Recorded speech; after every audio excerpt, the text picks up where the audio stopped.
the Fill the Funnel podcast with Jeff Swan and Tom Slocum. We're here to help you crush your targets with tactical tips and insights you can act on today. Don't have a fancy tech stack, a big budget, or even a huge team to lean on? Well, it's time to get that solved today with FTF Fridays. Hey everyone, and welcome to another episode of Fill the Funnel Fridays with your hosts Jeff Swan and Tom Slocum.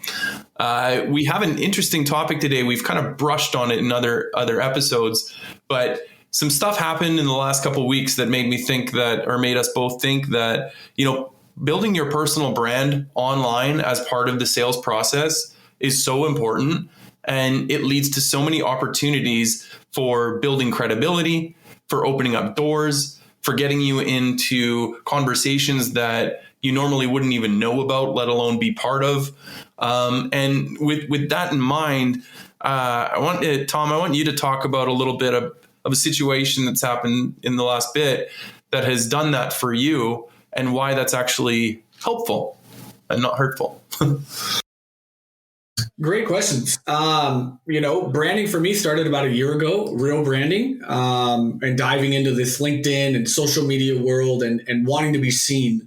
And getting attached to certain opportunities, right? Because people get to know you now and actually see what you're all about, understand what your values are, your beliefs, at such a large scale, right? Versus your own little niche groups that know you. Here in Arizona, most of the companies here know me. But then I branched out to the whole nation, the whole world, places I don't even get to go be in person and miss out on. I can network, at this social platform. But branding, I've had a couple opportunities pop up. I had a feature on USA Today recently that I had brought to my lap. I have a chance for an outstanding leadership award and a marketing conference. And then I have, this incident that happened over the weekend on cold FaceTiming prospects. I have built a brand as, I've tried to. I don't know if people believe me for this, but I'm a sales development guy. That's my world. I wanted to be known for that, and I wanted to build my niche around that. Well, when you start talking about cold FaceTiming prospects, wouldn't you want to talk to some people involved in that conversation, right? Or have experience there? So I got tagged in a lot of posts over the last 4 or 5 days when this topic came up, because one, I've done it. I don't encourage it, but for me, I did it. Two, I'm in the sales development world. So Tom, what do you think from a leader perspective, from a rep perspective? Should we be FaceTiming? What's your view? So building a brand allows for people to get to know you and bring you into those conversations that you normally wouldn't be a part of.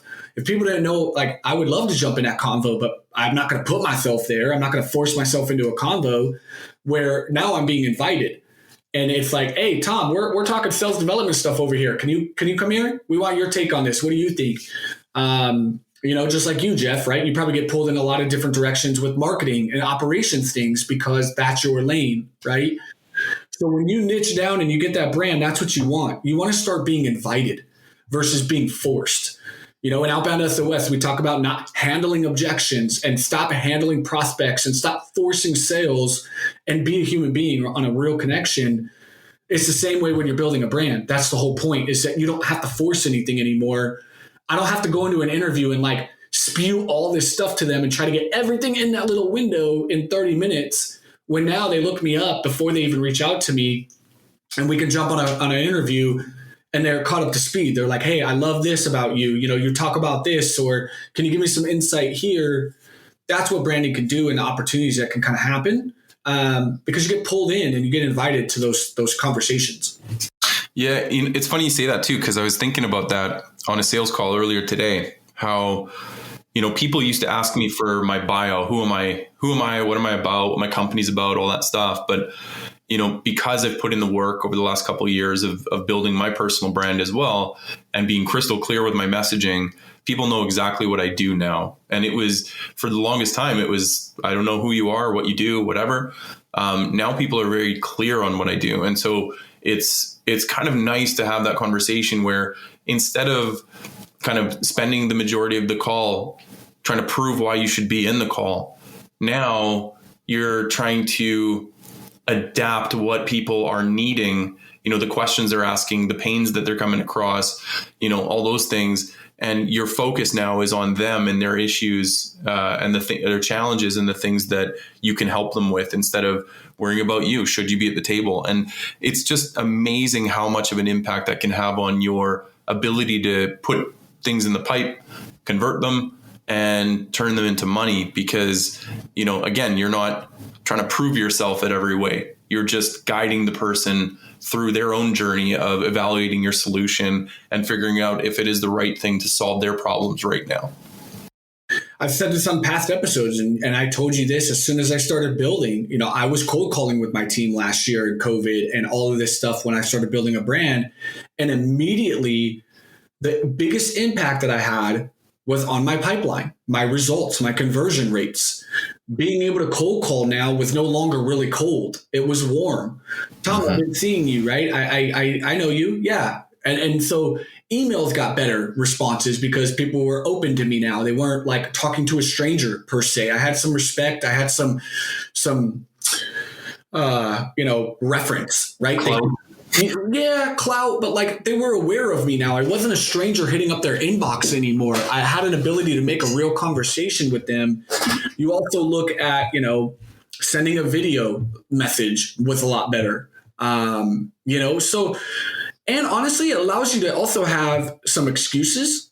And what I mean by that is I actually FaceTimed somebody and they knew me from LinkedIn, and we were connected, one of my prospects, and she actually was cool with it because she was like, I know you're a creative guy. I figured that's cool that you're doing this. Like I've noticed you're pretty out there. You'll try different methodologies. And I was like, yeah, I try everything before I knock it. Somebody could tell me a movie ending and a whole thing about a movie. I still go to the movie for my own opinion. Then I'll come back to you and agree with your opinion, but I'm not going to take your opinion because that's your experiences. That's based on your past stuff or your type of interest, not for me. You didn't ruin anything for me. I need to go see the movie for myself.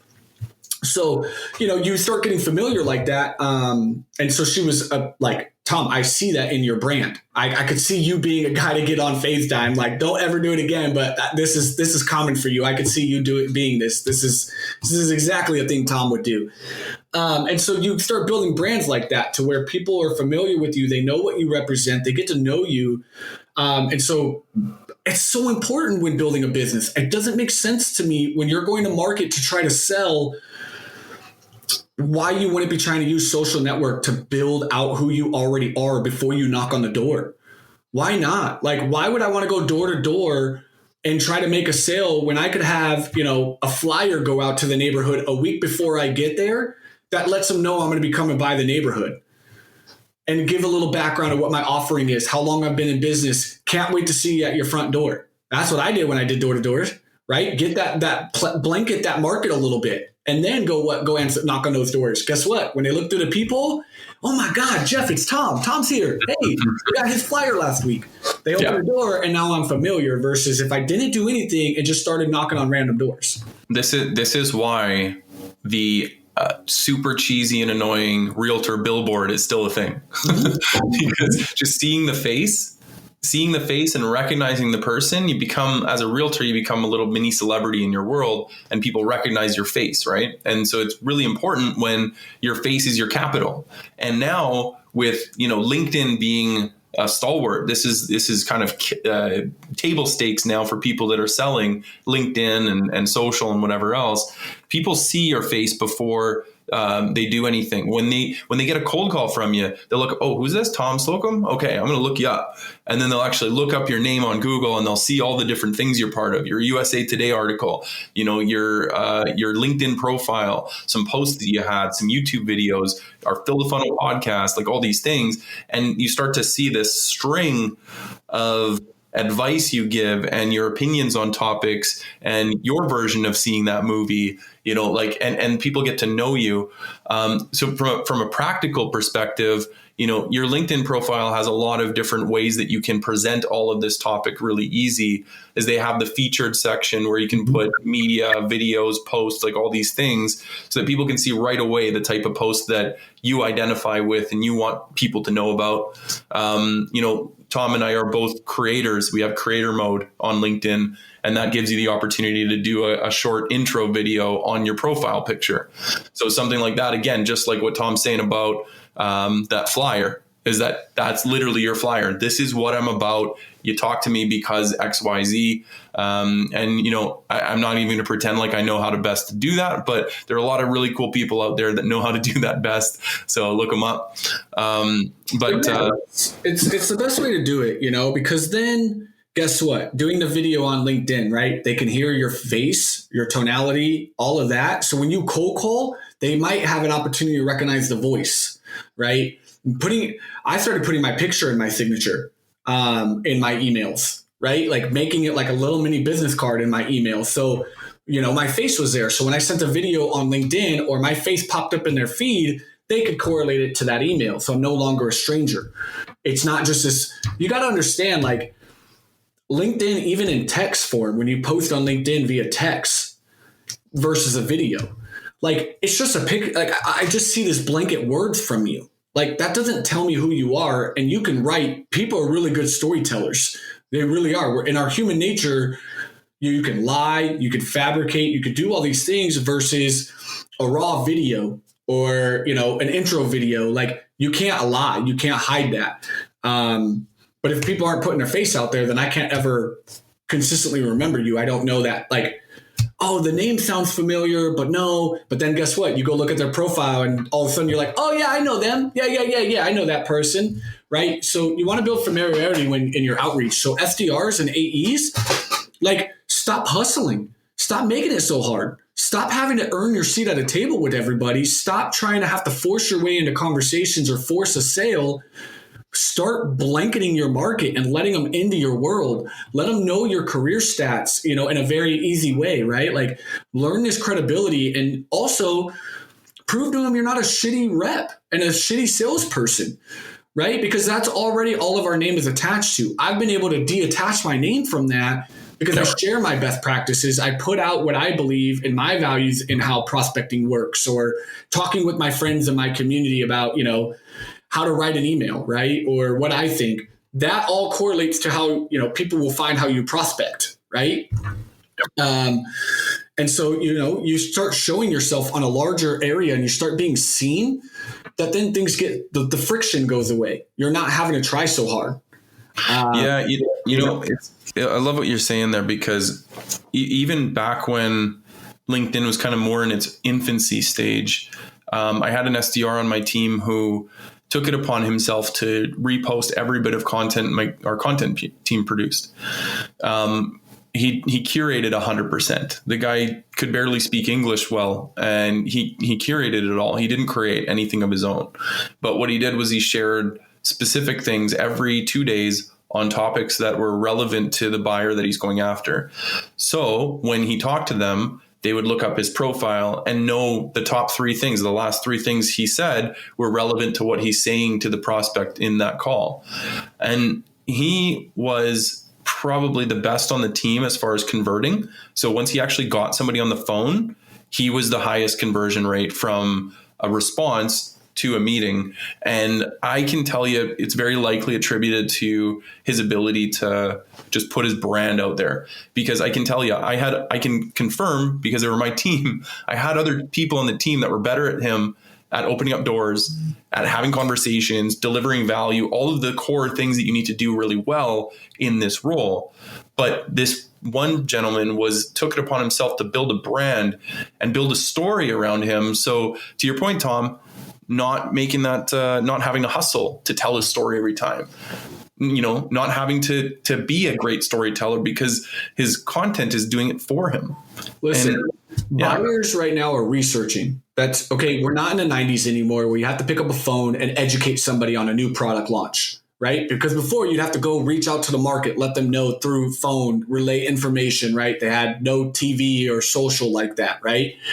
Nowadays, you're not calling to sell anybody shit. Not anymore. I don't pick up the phone to make a sale.